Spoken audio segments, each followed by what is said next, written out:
Buenas noches y bienvenidos a un programa más del conversatorio El Archivo y yo. Antes de iniciar, debo expresar el saludo del señor Jorge Ortiz Otelo, jefe institucional del Archivo General de la Nación, quien nos acompaña en esta transmisión. Mi nombre es Rebeca de la Cruz, soy colaboradora de la Dirección de Archivo Histórico del Archivo General de la Nación. Este programa es un espacio en el cual usuarios y archiveros en sesiones alternadas comparten sus experiencias y vivencias tanto con el AGN como en otros archivos. Para esta oportunidad nos acompañan tres destacados investigadores y jóvenes historiadores del arte con quienes conversaremos gratamente durante el transcurrir de esta noche sobre su experiencia con la investigación en diferentes archivos. Sin más preámbulo, dejo con ustedes a Ali Cárdenas, historiador del arte graduado de la Universidad de San Marcos, cuyo tema de investigación gira en torno a los retablos coloniales en Lima. Lee, por favor, preséntate y coméntanos un poco sobre tu historia y trayectoria.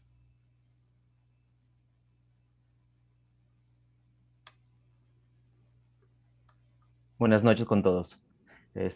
Gracias por tu presentación, por tu introducción, Rebeca, y también gracias al Archivo de la Nación por la invitación. Bueno, como bien dijo Rebeca, soy historiador del arte, estoy graduado en San Marcos y mi tema de investigación principal ha sido los retablos coloniales. Además de eso, me he dedicado casi exclusivamente a la investigación y he colaborado mucho con restauradores de arte. Bueno, para contar mi experiencia con el archivo, quisiera empezar por contar que, a pesar de que creo que ya vengo trabajando mucho tiempo investigando en archivos, recién empecé a recurrir a frecuentar los archivos una vez terminado la carrera y una vez escogido mi tema de investigación, que son los retablos. Eh, cuando terminé la carrera, me enfrenté a a la tesitura de buscar un tema de investigación. Recorriendo el centro histórico, me encontré con la iglesia de la Merced y descubrí y vi los retablos rococós que allá guardan. Entonces, lo primero que me preocupé fue para ver si alguien había investigado estos retablos. Al buscar eso me doy cuenta que no solamente nadie había investigado estos retablos, sino que los retablos en sí, siendo obras tan imponentes en el espacio de la iglesia, casi no habían sido investigados, había muy poca investigación sobre este tema. Incluso en Lima, o sea, las investigaciones que se dedicaban exclusivamente a los retablos eran muy pocos, generalmente era un anexo, generalmente se ve como un anexo de la arquitectura en general. Entonces lo primero que hago, entonces al no tener mucha información o al haber muy poca información sobre estos retablos, mi primer interés es datarlos. Los retablos datados en Lima, este, ya sea porque solamente tienen, ¿cómo se llama? La fecha en algún lugar del retablo en la cartela, por ejemplo en la cartela, son muy pocos. Y los retablos datados a partir de documentos no sobrepasan la media docena. Entonces, ante esto, por esta razón es la primera vez que me acerco al Archivo General de la Nación sin... mm, bueno, en este contexto es lo que me acerco por primera vez a la AGN a buscar documentos que de un modo u otro me dirán una fecha aproximada de lo que intentaba investigar. Al principio estaba completamente perdido, ya que no sabía paleografía, no tenía idea no tampoco tenía idea de diplomática, no sabía cómo se ordenaban los archivos. A lo que quiero llegar, que mi primer acercamiento al archivo fue completamente crudo. No tuve introducción, no tuve una introducción. Entonces la primera semana me pasé haciendo protocolos notariales, ya que solo tenía presente la investigación del padre San Cristóbal y su reclamo a ese fondo. El hecho es que a partir de ese desconocimiento, voy elaborando con el tiempo una metodología para acercarme a los archivos, en la que lo primero que siempre hago es informarme sobre cómo está estructurado, organizado los fondos, qué fondos tiene y cómo está estructurado. Así me doy cuenta que no solamente son los contratos, las obligaciones, los testamentos, los protocolos, los que me pueden ayudar a adaptar una obra. También en los archivos se pueden encontrar otros fondos que de diversa manera me pueden ayudar. Por ejemplo, el fondo de libros de cuentas, donde se encuentran los libros de cuentas de algunas cofradías o hermandades. Que a partir de los inventarios es donde puedo dar cuenta, que a partir de donde los libros de cuentas no solamente se documentan gastos comunes como los enterramientos o fiestas, sino también el mantenimiento de las capillas y compra de obras. Ujú. Este, y bueno, y eso es parte de mi experiencia, ¿cómo se llama? En el archivo. Este, como investigando retablos, si bien hay diversos fondos, hay diversos documentos que me pueden ayudar a datar o investigar retablos, creo que el principal documento todavía sigue siendo los protocolos notariales y especialmente los conciertos. Y son sumamente importantes, especialmente en el siglo XVI y la primera mitad del siglo XVII, ya que la mayoría de los retablos de esa época han desaparecido. Y si nos podemos acercar a algún conocimiento mínimo de los retablos que hicieron en esta época, es a partir de los conciertos, porque es en estos conciertos donde hay una descripción, algunas menos o más detallados de estos retablos, donde nos cuentan, por ejemplo, ya no solamente el tamaño, sino el número de cuerpos, el número de calles, qué imágenes había, con el cual nos podemos dar una idea de cuál es el esquema iconográfico de cada retablo, conociendo, digamos, que en la hornacina principal existe tal santo, en los laterales lo otro, en el segundo cuerpo, qué tal de santos, incluso hay documentos que detallan de manera más exhaustiva cada iconografía. Ya no soy ya el número de atributos que tiene, por ejemplo, que lleva en cada mano de los santos. Mm. Bueno, en esta imagen lo que quería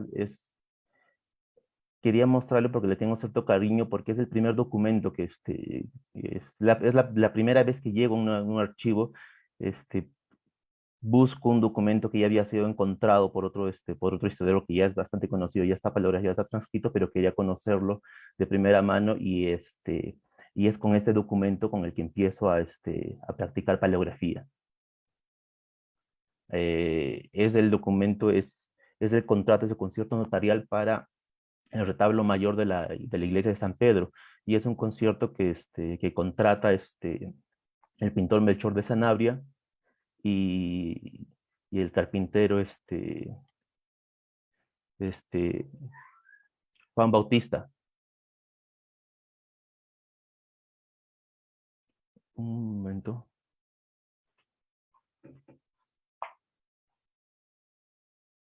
Ah, ya, disculpen. No, disculpen, pasó algo a mi alrededor, me distraje. Bueno, con el tema de la pandemia, creo que ahora que me muestran esta imagen, he querido escapar de Lima y ahora me encuentro en Ayacucho. Y he seguido buscando documentación sobre retablos, no solamente para alejarme un poco de esta situación, sino incluso también porque me he centrado demasiado en Lima y he querido un poco escapar de esta situación. Entonces quería este, empezar a investigar los retablos coloniales acá en Ayacucho. El primer archivo al que me he acercado es el Archivo Arzobispal de Ayacucho y este es, este es el fondo esta es una imagen donde es la sala en que te recibe. El Archivo Arzobispal de Ayacucho se encuentra en lo que era el anterrefectorio del antiguo colegio, del antiguo colegio jesuita en Ayacucho. Es un archivo pequeño con dos salas. Esta es la sala en la que te reciben. Solamente puedes investigar una pequeña mesita que no se ve y lo que ven detrás de la puerta ya tendrías el archivo, el almacén en sí. Lo curioso en este archivo, la anécdota que tengo en este archivo es que queriendo escapar de Ayacucho, queriendo escapar de Lima, intentando alejarme de Lima, al final Ayacucho me termina devolviendo, porque el único documento que he encontrado que hable sobre el retablo es precisamente si podemos pasar a la siguiente imagen, es este documento. Este documento disculpe, Roberto. Este documento se encuentra en el Fondo de Causas Civiles de Ayacucho. Es un documento de 1687 y es la causa que sigue el maestro ensamblador Pedro Gutiérrez contra el convento de Santo Domingo de Lima, sobre 1.000 pesos que le deben por haber hecho el retablo de Santa Rosa para el mencionado convento. Entonces, este es el único documento que tengo sobre un retablo en el arzobispo de Ayacucho. No es un documento sobre un retablo que se hace en Ayacucho, sino es un documento que se hace en Lima. Es un retablo que se hace en Lima. Y es bastante curioso porque, claro, queriendo alejarme de investigación de retablos limeños, al final me terminan devolviendo y en un lugar en el lugar de menos imagino encontrar un documento sobre un retablo limeño, te lo termino encontrando. Y es bien curioso este concierto, esta causa, porque en esta causa también se adjunta el concierto notarial. Y todo el pleito que hay, al final terminan cambiando, por ejemplo, de ensamblador y lo termina siendo otro ensamblador en Lima. Pero te va contando, es una anécdota sobre esto, ¿no? Sobre cómo puedes encontrar, ¿cómo se llama?, documentos en un lugar donde menos te imaginas.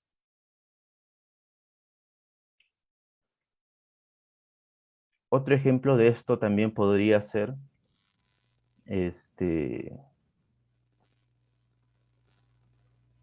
otro fondo, digamos, donde menos uno se imagina encontrar información sobre retablos, sobre iglesias, es el fondo, como yo comentaba la vez pasada, Rebeca, es el fondo Pro Desocupados. Ya. Creo que nos vamos a reservar esa anécdota para la Sí, siguiente parte. Ya has mencionado algo importante, una arma fundamental para poder trabajar con los archivos o aproximarse a ellos, ¿no? La paleografía, el manejo de la paleografía. Nos has descrito un fondo tan importante como son los protocolos notariales para llegar a el trabajo que has estado realizando en cuanto a la temática de retablos y te has llegado a extender desde Lima a provincia, llegando hasta Ayacucho. sí, Pero para casualidades de la vida, nuestra otra invitada el día de hoy, Marlene, también egresada de la Escuela de Arte de la Universidad de San Marcos y también especialista en archivos. Ella ha laborado un buen tiempo dentro de la oficina de la Dirección de Desarrollo de Políticas Archivísticas del Archivo General de la Nación eh, como supervisora archivística. Y recientemente has obtenido el premio a la investigación 2021 por su licenciatura y la presentación de su tesis en la Universidad Nacional Mayor de San Marcos. Entonces, sin más preámbulos, Marlene, coméntanos un poco más sobre tu trabajo en relación a los archivos y tanto en Lima y en provincia. Muchas gracias por la invitación, Rebeca. Muy buenas noches con todos. En sí, la carrera de arte, que es justamente el motivo por el que estamos reunidos, todos somos historiadores del arte. Esta carrera se enfoca en observar el objeto, el producto artístico y analizarlo. Y a partir de ahí descubrir justamente cuáles son estos elementos que conllevaron a su formulación, a su elaboración. Es por eso que el historiador del arte durante sus años de estudio tiene que recordar miles de imágenes, y no solamente las imágenes, sino el artista, los detalles, el contexto histórico, porque todo eso nos va a llevar a una crítica, un análisis adecuado del objeto. Entonces, con esa idea, el historiador del arte solamente se enfoca en, podríamos decirlo, que el enfoque principal es obras de arte como pinturas y esculturas. ¿Y dónde entran los archivos ahí? Es ahí cuando nos encontramos justamente como Lee mencionaba, salimos y decimos, ¿qué va a pasar ahora con nosotros? ¿Dónde vamos a buscar más información si ya no está el profesor que nos diga todo ese bagaje de conocimiento? Pues en los documentos, en las fuentes primarias. Justo nuestra carrera de arte, además de ver todo lo que es la historia del arte desde la época de la prehistoria hasta la modernidad, hasta la actualidad, también lleva cursos relacionados con sociales, como lo que son fuentes históricas peruanas, paleografía. Y mi conexión con los archivos comienza con este curso de paleografía. Prácticamente el profesor me dijo, retírate del curso porque no vas a aprobar, y es un curso electivo. Y tanto fue mi renuencia a ello que me decidí a aprenderlo adecuadamente. Y podría decir que gracias a eso puedo leer documentos del siglo XVI, XVII, que me permitieron al momento de encontrar documentos de estos periodos, poder revisarlos y leerlos. Es por eso que una vez que terminé la carrera de arte, historia del arte, con el conocimiento paleográfico tuve la oportunidad de ir a Huancavelica, al Instituto Nacional de Cultura, que en esa época se mantenía con ese nombre. Ya en el 2010 cambió a Ministerio de Cultura. Si podemos visualizar la imagen, sí. Esta es una foto bastante bonita que tengo de recuerdo con el Instituto Nacional de Cultura, justo en el aniversario de Huancavelica. Todas las instituciones públicas participan en grandes comparsas y es bastante dinámico y amigable. Es la única foto que tengo. La Dirección Regional de Cultura aún era Instituto Nacional de Cultura. Para mediados de ese año, 2010, cambia a Ministerio de Cultura. Si seguimos en la siguiente imagen, por favor. Yo llegué a trabajar en el archivo histórico de Huancavelica, que era un ambiente pequeñito. Como ustedes ven, uno podría decir alto. Esta foto es de hace 10 años, por si acaso. Actualmente tiene una imagen totalmente diferente, mucho más conservado, pero esta foto es de hace 10 años. ¿Ven cómo se encuentran los archivos?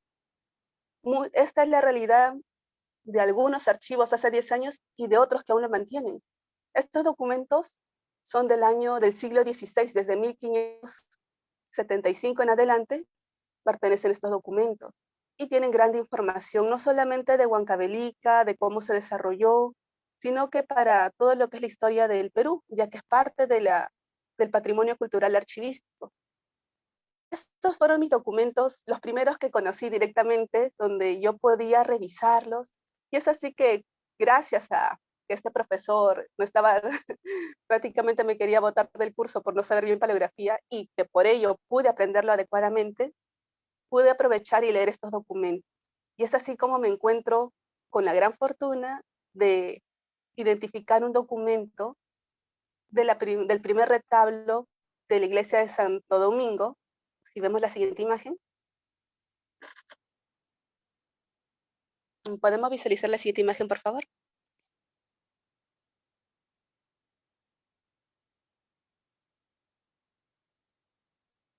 No.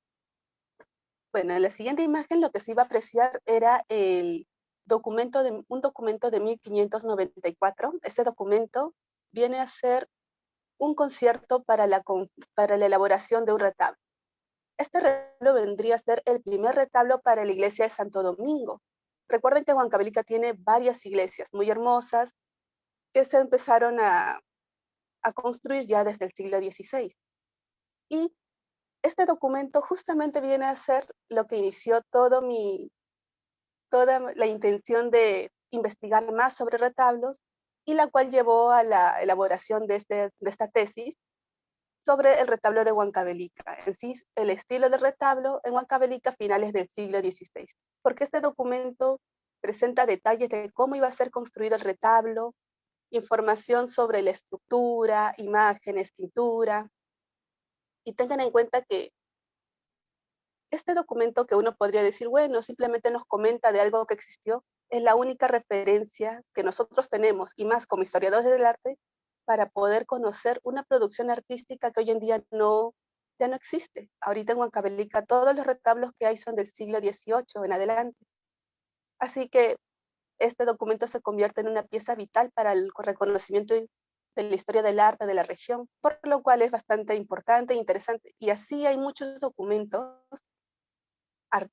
que se relacionan con obras de arte en Huancavelica, plateros, por ejemplo, hay esculturas, muchos documentos que hablan sobre ello, que dan paso a varios investigadores para que puedan hacer sus trabajos de tesis, lo cual me interesaría bastante poder proponer que a otros investigadores del arte que aún no tengan un tema de tesis y que conozcan de paleografía, consideren ir a la región de Huancavelica e investigar, porque hay muchos temas que podrían ayudarles para lo que es investigación. Asimismo, también en la región, para reconocer cuál es la importancia artística de esta zona, de esta región, ya que fue el centro económico de la época virreinal. Recuerden que ahí se encontraban las minas y también se encontraba lo que es el azogue, que fue el promotor, el motor de toda la economía de la época colonial. Ese fue mi primer acercamiento con los documentos. Y como dice Lee, si no supiéramos paleografía, la única forma de un historiador del arte acercarse a documentos para estudiar cómo fueron las producciones artísticas de siglos previos a la actualidad, vendría a ser sabiendo paleografía. Caso contrario, contratar un paleógrafo. Si no, no hay forma de poder reconocer la importancia de la información que se registran en estos documentos. Ese vendría a ser mi primer acercamiento a los documentos, ya que a partir de ahí, mi siguiente idea lógica fue, ya que voy a analizar documentos, tengo que empezar a conocer cómo se generan estos documentos. Ah, vamos a estudiar archivística. Y es así como llegué a la Escuela Nacional de Archivos. Interesante, Marlene. Y mira, comentabas de este, de esta arma tan potente que se vuelve la paleografía para poder aproximarnos a conocer los documentos. Lilo ha resaltado muy bien para poder hacer su trabajo, pero ustedes han mencionado que han llegado a obtener un producto final, que es la investigación en el campo de los retablos, ya sea acá en Lima o en tu caso en Huancavelica. Pero ahora resaltas algo tan importante, ¿no? Y que a nosotros como Archivo General de la Nación es nuestro fundamento, nuestro ser, ¿no? La conservación de los documentos justamente para brindarlas en servicio a ustedes, los investigadores, ¿no? A los historiadores del arte, historiadores y tantas otras disciplinas. Pero bueno, vamos a seguir y tenemos también ahora a Omar. Omar también es licenciado en arte y magíster en arte peruano y latinoamericano. eh, es curador e investigador del Instituto Seminario de Historia Rural Andina. Cuenta con muchas publicaciones, entre ellas Marcelo Cabello, maestro grabador limeño, y artículos en arte virreinal y en arte republicano. Muchos de ellos elaborados gracias a su gran acogida o gran consulta de los archivos. Dejo entonces a Omar para que nos cuente su experiencia. Sí, hola, ¿qué tal? Buenas noches con todos. Primero agradecer la invitación del Archivo General de la Nación, saludarlos a todos quienes están viendo también y bueno, a quienes me acompañan en esta conversación o conversatorio. La experiencia que he acumulado desde el año 2013 hasta la fecha, es decir, el año desde que todavía continúo activo en el Instituto Seminario de Historia Rural Andina, es desplegar mi oficio, digamos, como historiador del arte, en eso, ¿no? En expresiones artísticas. Inicialmente me interesó muchísimo el tema de el tránsito entre el virreinato y la república. El día de hoy todavía lo mantengo en suspenso, lo he mantenido suspendido, porque estoy dedicado a otras cosas, especialmente siglo XIX. Y inicialmente mi primera investigación fue una tesis de licenciatura, ¿no? La tesis de licenciatura abordó específicamente un cuadro, y tiene que ver esto muchísimo con el oficio que nosotros tenemos, es decir, el analizar la obra, comprobarla en sí misma. Y quizás muchas veces se tiene la idea equivocada de que ser historiador del arte es una especialidad de historia, y no lo es. En realidad es una especialidad, ni siquiera es una especialidad, es una carrera en sí, independiente, humanística, ¿no? Entonces, desde ese punto de vista, es que los documentos sirven de complemento a lo que nosotros nos abocamos, que son las obras de arte. Las obras de arte se pueden comprobar en sí mismas, si es que se, claro, si es que se saben, digamos, analizar, si es que se saben aterrizar en ellas, en su contexto también, ¿no? Entonces, por esa razón es que los archivos sirven como evidencia de esas primeras hipótesis que uno se formula al momento de observar una obra y, bueno, tener ya, evidentemente, un bagaje que lo aprendemos en la carrera y que lo aplicamos en el análisis de esas obras. Entonces, para poder ejemplificar a qué me refiero, bueno, pongo esta imagen. Pongo estos años, el 2013 a 2015, porque esos son los años en los que desarrollé la tesis de licenciatura. Y me basé únicamente en el análisis de esta imagen, que fue un retrato del Libertador. ¿Por qué cogí este retrato? Porque me parecía que tenía características muy disímiles en relación a la iconografía de Bolívar. Me interesó mucho eso, así que digamos, revisé los detalles, por ejemplo, en cómo el artista hacía un discernimiento muy, muy, muy marcado entre los soldados que eran derrotados de facciones blancas y los soldados que estaban ganando en la batalla de Junín de facciones mestizas, ¿no? Ahí había un mensaje implícito. Entonces, ¿cuál sería el contexto por el cual el artista trataría de evocar este mensaje, ¿no? De connotaciones raciales o estamentarias. Bueno, de hecho la respuesta está en muchos libros, pero sobre todo debe estar en alguna parte de su propia biografía, de su contexto y de sus contemporáneos. Es por eso que me dirigí al archivo, porque era insuficiente únicamente con el contexto que de una manera muy general nos ofrecían, sea el aprendizaje en la universidad, sea el aprendizaje a través de libros o fuentes secundarias, ¿no? Entonces, así es que reparé en los detalles de este lienzo y, por ejemplo, cómo este cuadro se involucraba con la imprenta.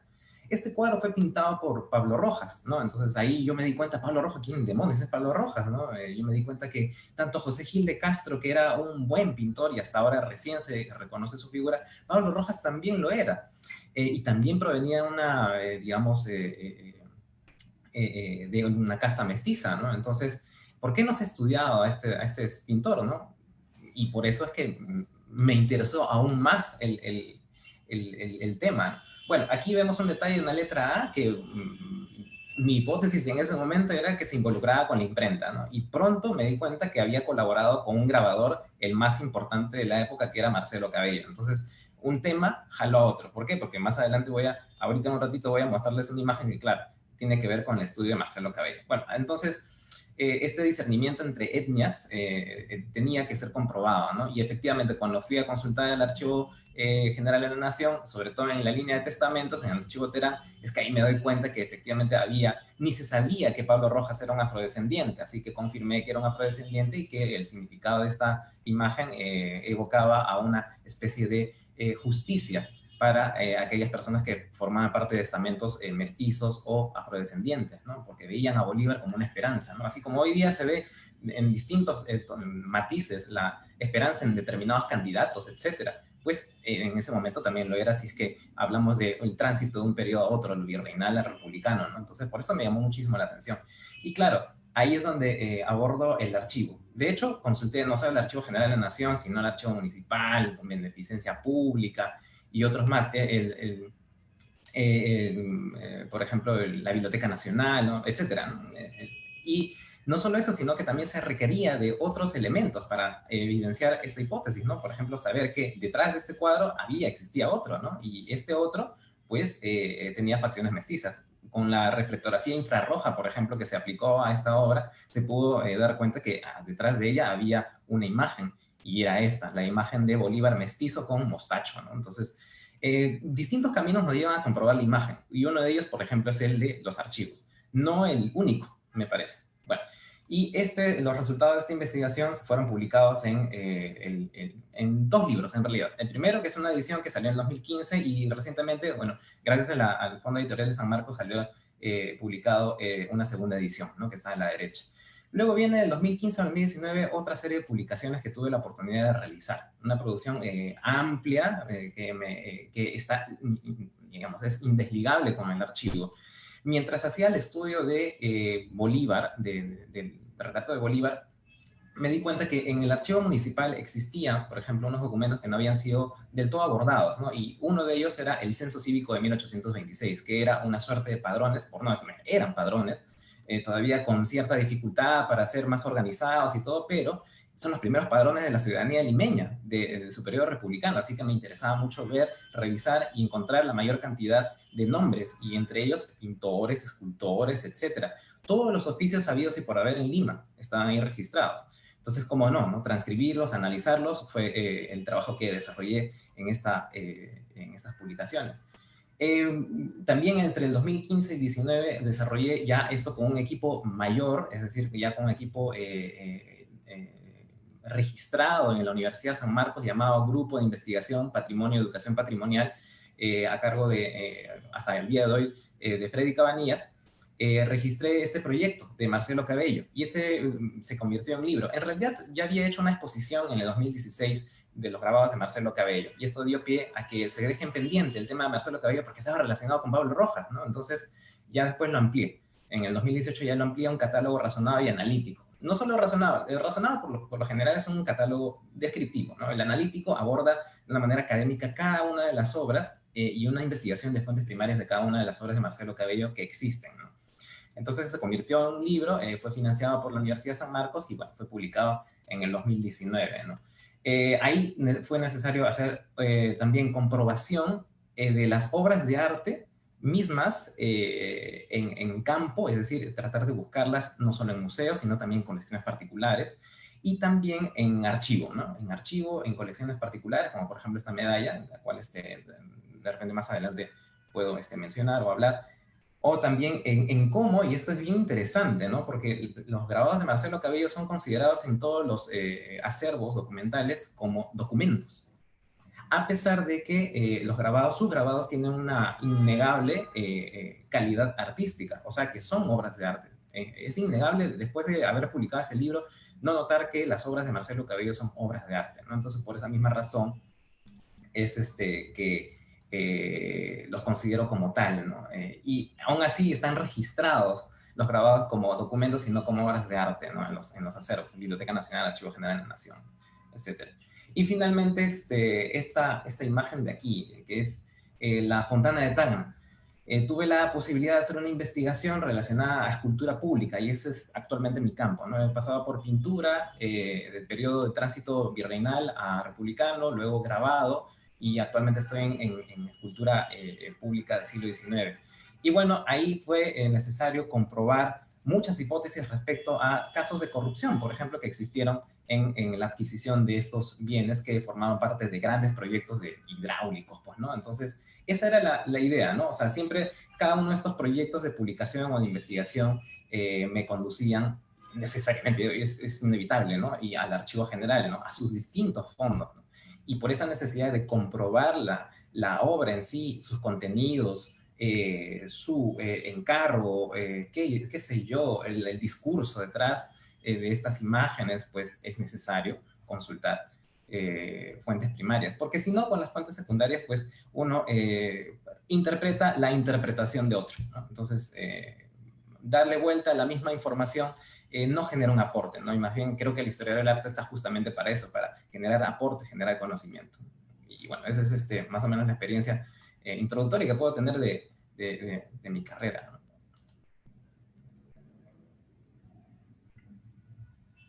Gracias, Omar. Sí, mira, es efectivamente a lo que se apunta, ¿no? Como decía Marlene, no solo quedarnos en una mera descripción formal de la pieza, sino también en ir más allá.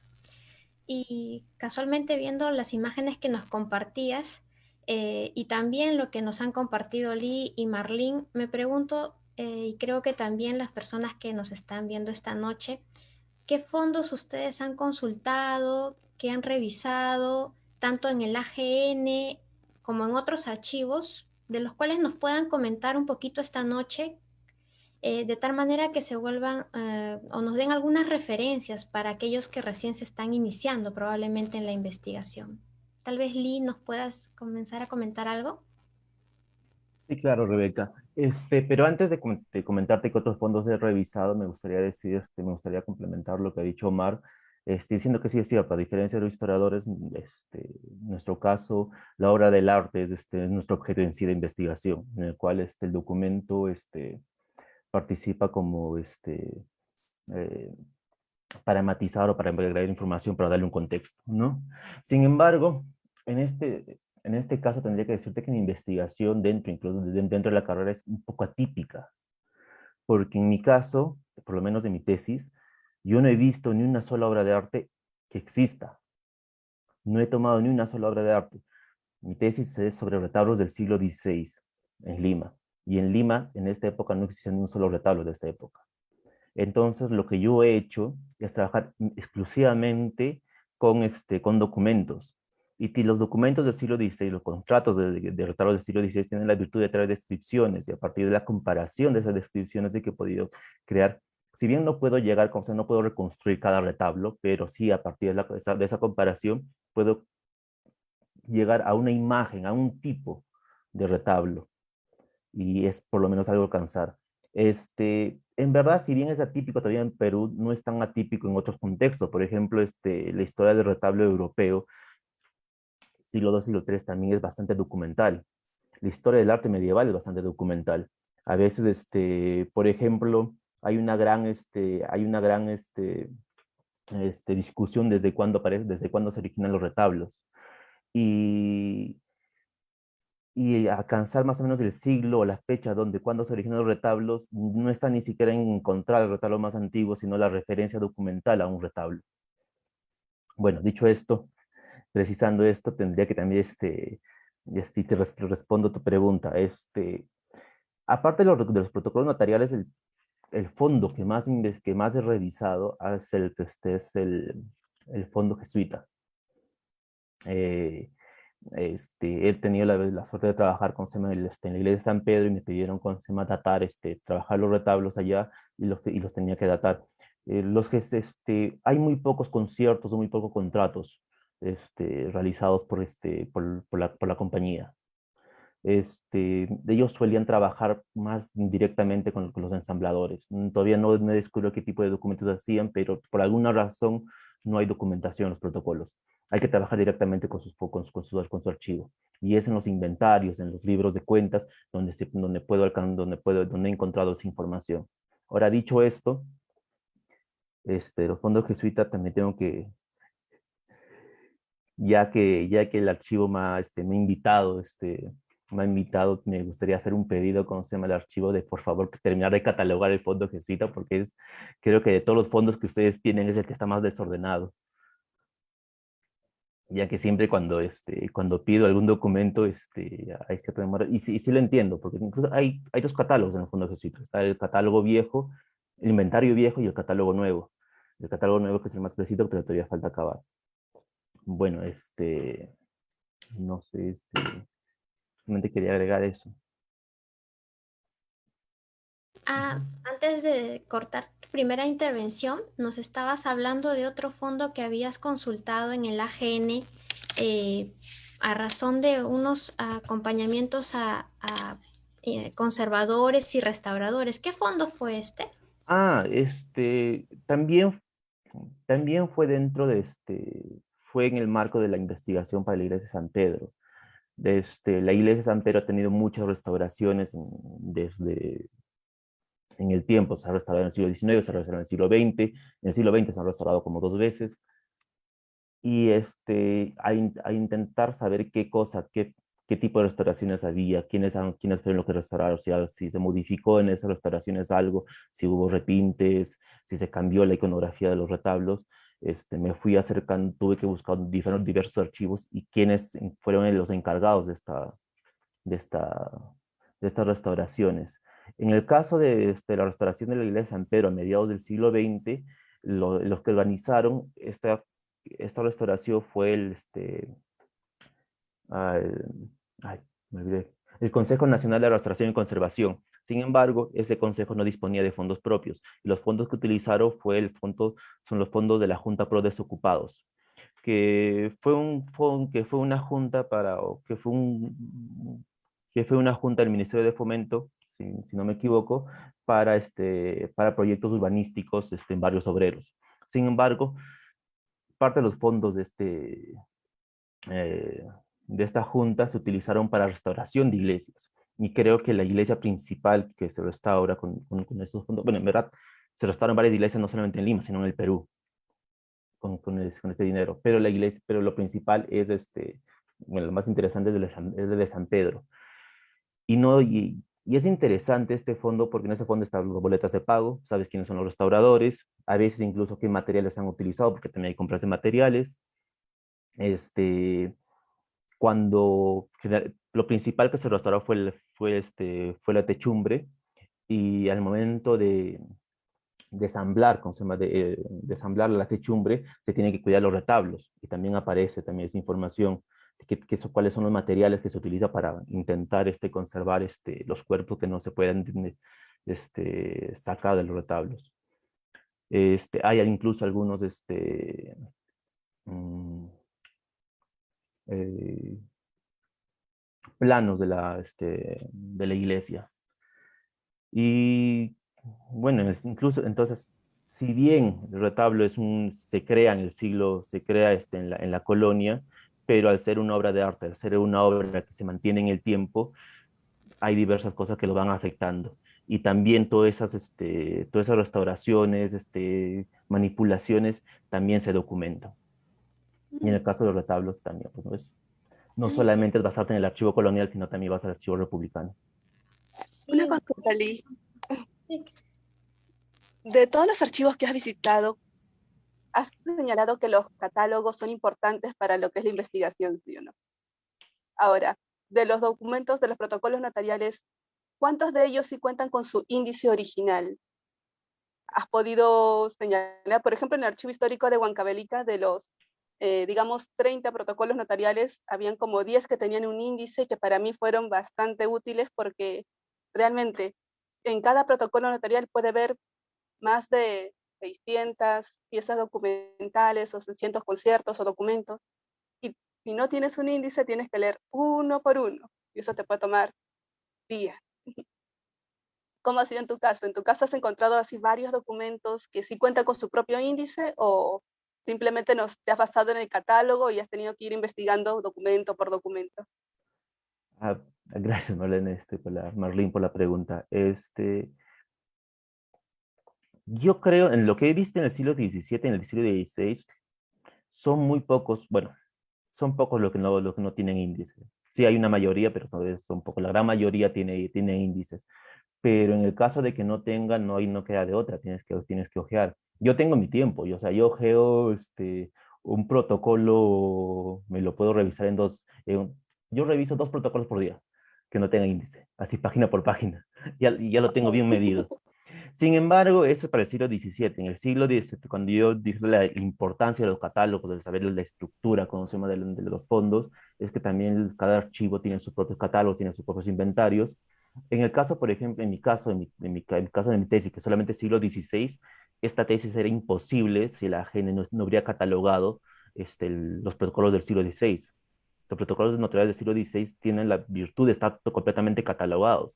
Es más, solamente voy a la computadora, saco el catálogo y busco palabras claves: retablo, ensamblador, pintor, testamento, madera, tela, cuando incluso busco materiales o pigmento, colores, y con eso ya puedo seleccionar ya qué archivo necesito, cosa que no puedo hacer en el siglo XVII, porque en el siglo XVII solamente hay un inventario. Bueno, eso, en el mejor de los casos hay un inventario, porque solamente hay el inventario de la letra A hasta un poquito de la B, este, y el resto todavía falta inventariar. Es un Y en lujo el contar siglo, con un inventario tan detallado que te pueda referenciar a detalles como color, pintura, tela. Mayormente los archivos de las regiones simplemente tienes ese gran catálogo detallado con protocolo 1500, claro, el 1500, inventario, así, tu inventario bien esquemático. sí, sí, Creo que Omar sí. ya nos adelantaba un poco de esto cuando había colocado los diferentes documentos de los fondos que has consultado, ¿no, Omar? Sí, sí, en realidad involucrarse en un tema de investigación no solo es un solo archivo, ¿no? O sea, claro, es más, depende de la obra o del fenómeno, ¿no?, que uno estudia, digamos, se orienta un poco en la búsqueda, ¿no? Y la orientación de, bueno, en el caso de las investigaciones que he podido realizar, se han orientado en varias direcciones, ¿no? Y sobre todo si es que no solo involucra una obra, sino varias obras. Aunque pensándolo bien, la primera, la de Bolívar, claro, sí me involucró varias archivos, ¿no?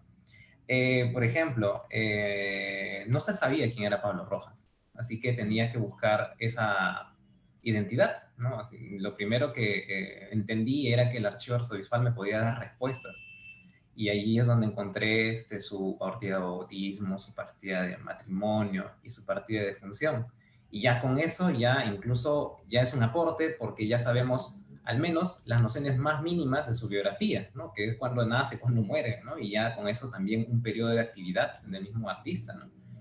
Eh, Esto también, por ejemplo, esta investigación me llevó a la Municipalidad de Lima, ¿no? Evidentemente porque el cuadro es una dedicatoria de la Municipalidad de Lima a Libertador, o sea, obviamente iba a haber información. Es más, ahí incluso, y eso tiene que ver con la pericia de buscar, ¿no? Por curiosidad, por ese olfato, creo que no se aprende, ¿no? Que no, no necesariamente nace uno con ese olfato, sino que uno va entendiendo cómo se moviliza la información de las distintas dependencias de la institución que uno va a consultar, ¿no? Por ejemplo, si yo fui a la municipalidad para consultar determinada obra de arte, ¿no? Entonces esta de repente se involucra con gastos, ¿no? Tesoros y propios, ¿no? En el fondo de tesoros y propios, entonces, donde hay la contabilidad de los gastos. Y ahí precisamente se puede dar una pequeña luz, ¿no? De cuánto costó el encargo por tal pintura y ya, sale, ¿no? O esto también se puede ver en conciertos como el Archivo General de la Nación, ¿no? Es dependiendo, ¿no? ¿Qué es lo que uno necesite? Y también al principio no te puedo negar y no les puedo negar, yo estaba muy perdido, porque claro, uno se enfrenta al archivo de una manera empírica, porque esto no se enseña en sí, ¿no? No forma parte de la enseñanza, al menos no la he recibido yo entre el 2006 y el 2010 como estudiante pregrado, ¿no? Entonces, qué bueno sería, ¿no? Que exista no es exactamente un curso de archivística, ¿no? Sino yo considero un curso de manejo de fuentes en el medio local, al menos limeño, ¿no? O sea, para por lo menos empezar a trabajar aquí, ¿no? En el arte limeño, o más bien dicho, en archivos limeños. Después, sí, mencioné el tema de testamentos, ¿no? Yo no sabía, por ejemplo, que los testamentos podrían ser hacer un muestreo de a quién estaba estudiando, ¿no? Porque los testamentos nos dan cuenta muy amplia de cuáles eran las condiciones socioeconómicas de las personas que, bueno, tenían la posibilidad para testar, ¿no? En el caso de este pintor, sí, era dentro de todo de un capital bastante modesto, hablo de Pablo Rojas, y sí, nos daban, confirmaba también la identidad, eso es algo interesante, ¿no? Porque se confirma la identidad de quien encontré sus datos en el archivo arzobispal. Muchas veces las homonimias nos pueden pasar un mal rato, porque de pronto pensamos que estamos estudiando y encontrar información sobre tal artista, pero no, en realidad era un homónimo, ¿no? De la misma época, ¿no? Eso puede suceder también. Entonces, es eso, ¿no? Cómo ir cruzando información también, ¿no?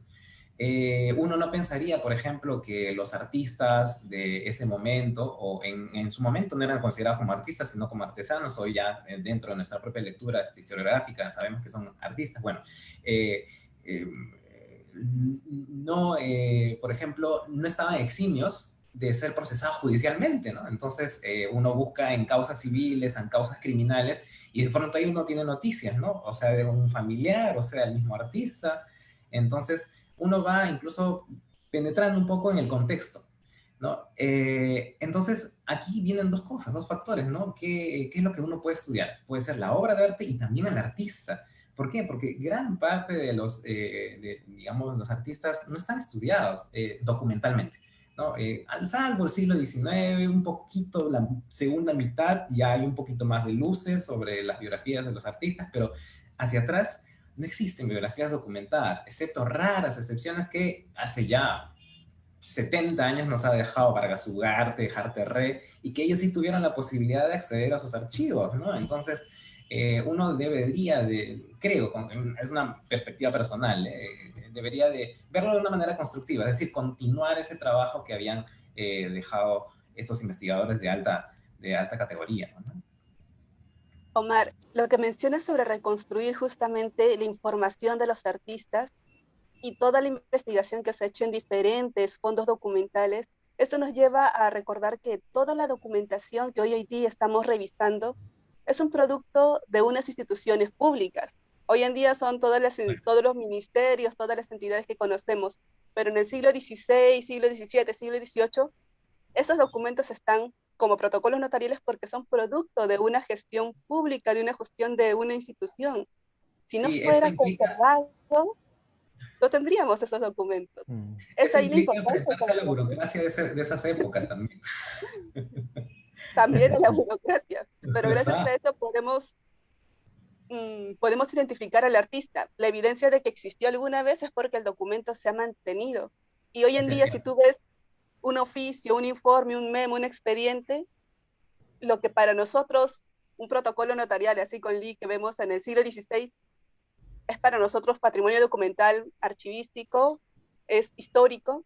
Hoy en día un oficio, un memo, un informe que se genera en cualquier institución pública cada 200 años, 100 años, tendrá esa misma idea de un documento claro. histórico como si fuera un protocolo notarial. Claro, no se llamará protocolo notarial, pero tendrá su propio nombre de su institución con su serie documental. Entonces ahí podemos asociar que nuestro trabajo al investigar, al reconstruir las obras a partir de los documentos generados por las instituciones públicas son posibles gracias a qué? A que uno se han conservado como un producto de una institución para reconocer, para señalar cuáles fueron sus gestiones, porque sí es para justificar su gestión, si no, no existieran. No es que vayamos a un archivo y digamos, ah, quiero encontrar justamente un documento de esta época y de este artista y de esta obra. No, claro, Lastimosamente, Claro. no, claro. siempre es lo que la institución vio por conveniente conservar y custodiar como una sustentación de sus acciones. Es por eso que la valoración de los documentos, la proyección de la conservación de estos documentos para futuro, para investigadores, es vital para nosotros como historiadores de arte porque vamos a encontrar información asociada a estos productos, así como a otras carreras que también van a requerirla. Entonces eso me parece bastante, tú lo has reconstruido gracias a que has ido a bastantes instituciones. Sería Es, imposible si no. esto, Sí, sí, sí, sí, sí, dale, dale. lo que decía Marlene me hace recordar sobre el papel del documento, la generación del documento y cómo este documento pasa por el tiempo y llega hacia nosotros. Creo que no se vive, creo que la mejor manera de vivir todo el drama de un documento es precisamente con el archivo jesuita.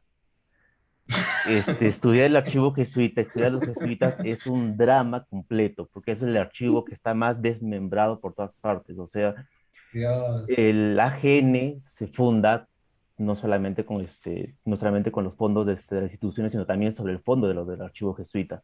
Ujú. Temporalidades, por ejemplo, ¿no? Ah, También. Pero parte de este archivo se encuentra, por ejemplo, en el archivo Vargas Ugarte, lo tiene la Ruiz de la Montoya, está en la Biblioteca Nacional, mm, porque la Biblioteca Nacional no solamente tiene libros, también tiene documentos. Y también parte del archivo jesuita está en la Biblioteca Nacional. Encuentras partes del archivo jesuita, incluso en Chile. Gran parte de este, precisamente de documentos del siglo XVIII se encuentra en Chile. Bueno, ellos dicen que durante la guerra de Chile alguien les ofreció para venta, así por si acaso, como que yo no sabía y ellos lo compraron. Bueno, esa es la versión oficial. Pero, pues, justamente lo que decía Marlene, ¿no? Entonces, en el caso del archivo jesuita prácticamente es un drama estudiar cómo llegan estos archivos, cómo se van perdiendo, cómo el fondo es desmembrado, si las partecitas del archivo se van para un lado y para otro. Entonces, investigar, digamos, la Compañía de Jesús, este, es como reconstruir, digamos, un cadáver, ¿no? Con toda la desventura de los documentos. ¿sabes, Lee? Y entonces eso también me trae a la mente dos cosas. Que puedes aliviar ese drama para otras personas proyectando, por ejemplo, tranquilamente un catálogo, un proyecto de catálogo. Eso es un montón. A propósito del reciente y sensible también fallecimiento de Rosaura Andazábal, ¿no? Mm, Rosaura hizo el catálogo del archivo de Santa Clara, el monasterio de Santa Clara. Entonces, claro, la especialidad de Rosaura Andazábal era de historia netamente, ¿no? Pero, claro, ¿cómo no, no? Si es que el archivo jesuita nos involucra o involucra demasiado a muchas obras de arte, pues tranquilamente se podría hacer eso, ¿no? Llevar adelante y también forma parte del proyecto, o sea, hacer un catálogo forma parte, creo, de entregar generar conocimiento, ¿no? Es decir, es la llave maestra que te va a conducir a mucha más información, ¿no? O sea, ¿cómo no? Imagínate, ¿no? Sería bien interesante, ¿no? Que, o sea, que nos tratemos de aliviar esos dramas, ¿no? En varios archivos que necesitan sí. justamente estructurarse mejor para ser consultados, ¿no? Tienes razón, Omar. Solamente para finalizar conmigo y para quedar que no solamente se trata del catálogo, como se llama, de un catálogo de archivos jesuitas, sino incluso solamente los protocolos notariales.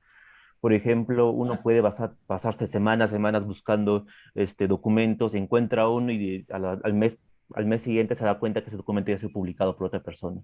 A veces no sabe qué cosa ha publicado, qué cosa ha sido utilizado y qué no. Claro. Claro. Sí. También sería bueno aprovechar la tecnología, tal como están haciendo varias instituciones para digitalizar la información y tener una accesibilidad inmediata.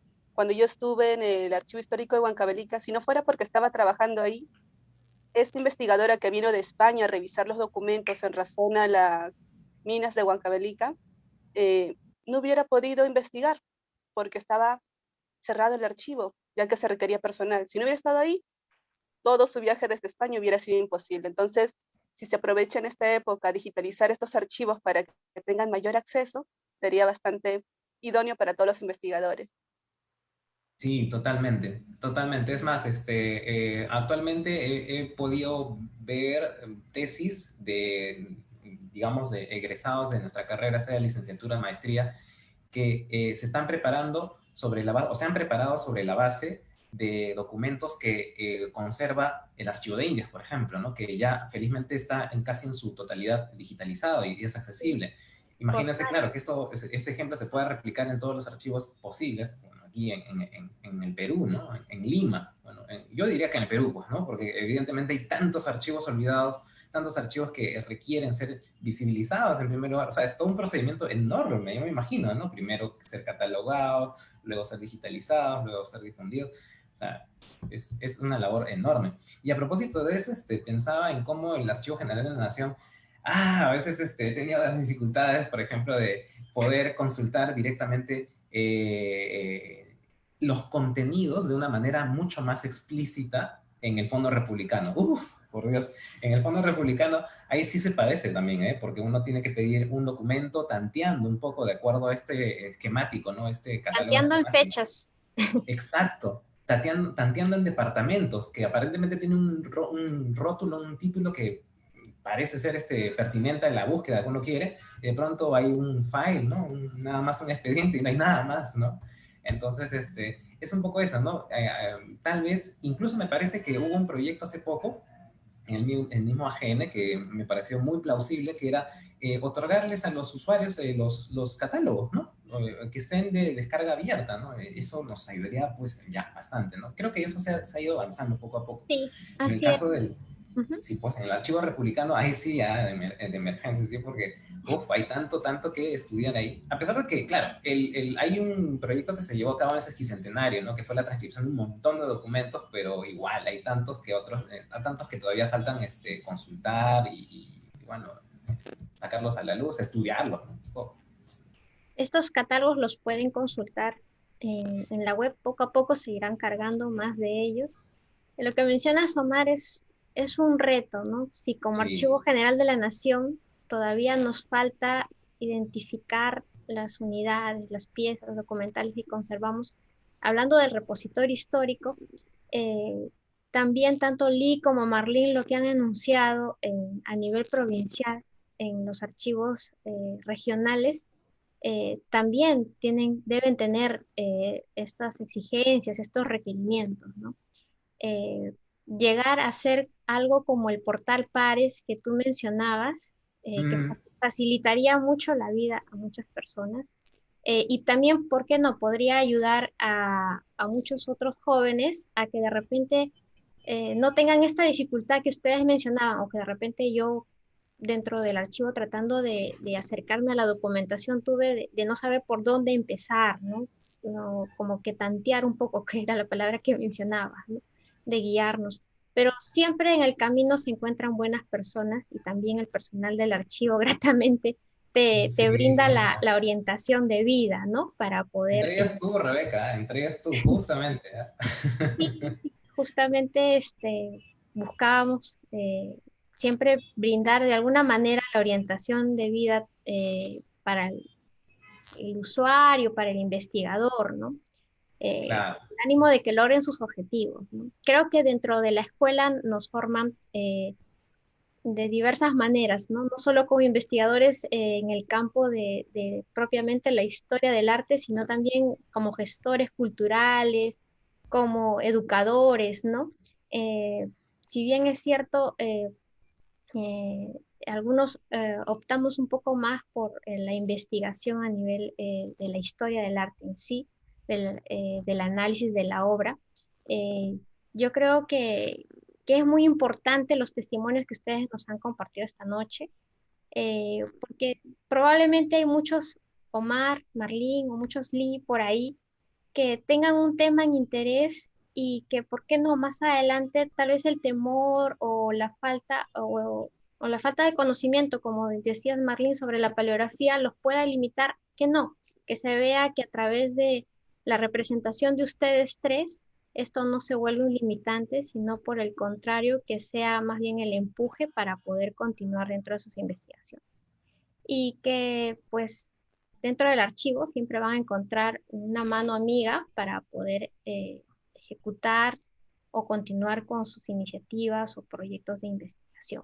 Entonces, bueno, para ir cerrando esta noche, les pediría una reflexión final, Omar, Marlene, Lee, que puedan mencionarnos qué ha significado el archivo para ustedes. Omar, A en una ver, palabra, tal vez. en cortitas palabras,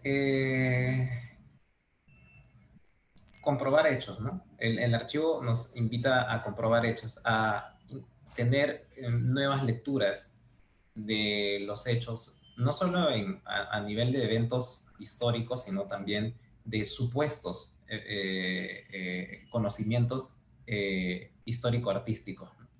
Hay mucha, tal vez, sesgo en la interpretación del el campo al que me he dedicado. Sesgo, por ejemplo, para obras de arte virreinal, donde solamente se aprecian aquellas obras que parecen más europeas, ¿no? Entonces, de esa mirada se ha escrito mucho acerca de la historia del arte peruano, virreinal específicamente. Entonces, para no repetir o hacer eco de ese sesgo, que claro, pertenece saludablemente a su época, ¿no? Revisar el archivo es justamente evaluar la evidencia documental, es primero aterrizar en la época de forma con el rigor hermenéutico que es necesario, pues, ¿no? Y una vez ya entendido, leído bien el documento, hacer la lectura, ¿no? Y es ahí donde surge la lectura de nuestra época. Y claro, de eso se trata, ¿no? Ahí está, es como una materia prima para poder forjar una identidad a través de el archivo. El archivo nos entrega información de una época, pero algunos problemas de esa época todavía persisten hasta el día de hoy y también se genera un diálogo con el presente. Bueno, eso creo que es en general, ¿no? Gracias, Omar. Marlene. En realidad el archivo para mí es varias cosas, pero si lo voy a enmarcar dentro de algo, creo que es una posibilidad, en el sentido de que es una posibilidad de poder enfocarlo desde la necesidad que tienes. Como historiador del arte, si quiero buscar sobre documentos relacionados a productos artísticos, lo puedo encontrar. Si tuviera otra carrera, también podría encontrar ahí, porque la información que está va a ser la misma, sino que el investigador, la forma como se acerca al documento, va a hacer que sea diferente. Entonces, es un mundo de posibilidades sobre cosas, sobre hechos irrefutables, tal como menciona Omar. Son hechos, no van a cambiar, pero la vista que el investigador le dé es lo que va a ser, es lo que lo hace rico, ya que no solamente es una información de una institución como un sustento de su actividad, sino que su valor se encuentra en la posibilidad que le da al investigador de poder abordar de diferentes aristas un solo tema, según su carrera, según su visión de la situación de ese periodo o actual. Entonces, para mí, los archivos son posibilidades a muchos aspectos según la necesidad del investigador. Lee. Este, yo comparto, ¿cómo se llama?, la visión de Omar y de Marlene. El archivo representa hechos y, como decía Omar, nos ayuda a aterrizar en nuestras interpretaciones. Este, la historia colonial, específicamente cuando ya habla de la historia virreinal, ha sufrido mucho por mucha especulación. El padre San Cristóbal, que creo que es el último gran historiador de arte y de la arquitectura colonial, se quejaba mucho de esto, que la generación que le siguió a la generación, digamos, de los primeros historiadores del arte, de arte colonial, que es Vargas Ugarte, Hart Terré, lo que diferenciaba era que no buscaban documentos, sino que trabajaban sobre los documentos y sobre los pocos documentos que ya habían sido descubiertos. Y él decía que construían armazones teóricos, pero que básicamente era especulación, que se derrumbaban muy fácil ante nuevos datos. Es más, él decía, ¿cómo se llama? Que esta historia solamente iba a permanecer actualizada hasta que se construyan nuevos datos, hasta que se vuelvan los documentos, porque era una historia fundamentada básicamente en especulación. Entonces, claro, el archivo representa que es datos, nos permite, ¿cómo se llama? Aterrizar las obras de arte. Así es, Lee. Bueno, muchas gracias a ustedes tres por su participación. Van a poder consultar la web del archivo porque día a día en el Archivo General de la Nación se sigue trabajando bajo el fin que se tiene primordial en cada uno de los archivos, que es el servicio, tanto a la comunidad, a la sociedad, a los usuarios y, por qué no, también a los investigadores, ¿no? Tenemos, por ejemplo, los catálogos de protocolos del siglo XVI que están siendo subidos a la web. Y también se tiene en proyecto que se prepare un portal de archivos peruanos, PAPE, ¿no? Que próximamente ya se estará anunciando, con el ánimo de seguir avanzando en cuanto a los retos archivísticos que se tienen. Bueno, siendo estas las reflexiones y ya avanzada la hora, quiero agradecer a nombre del señor Jorge Ortiz Otelo, jefe del Archivo General de la Nación, la participación de los invitados y de todo el público que ha seguido la transmisión. Se avisará más adelante a través de nuestros canales, tanto web, redes sociales, Facebook, de nuestras próximas actividades. Los vamos invitando desde ya al siguiente episodio del Archivo y Yo, que será el viernes 25 de junio a las 7 p.m., donde tendremos la participación y destacaremos el testimonio de 3 archiveros. Bueno, para informarse, como ya les anunciaba, sobre este y otros eventos que tengamos programados, por favor, síganos a través de nuestras redes sociales con el fin de promover y continuar la promoción, ¿no?, de la cultura archivística y acercar el patrimonio documental de la nación a todos los peruanos. Buenas noches, muchas gracias con todos. Buenas noches, gracias. Gracias, buenas noches. Chao, chao, cuídense. Hasta luego.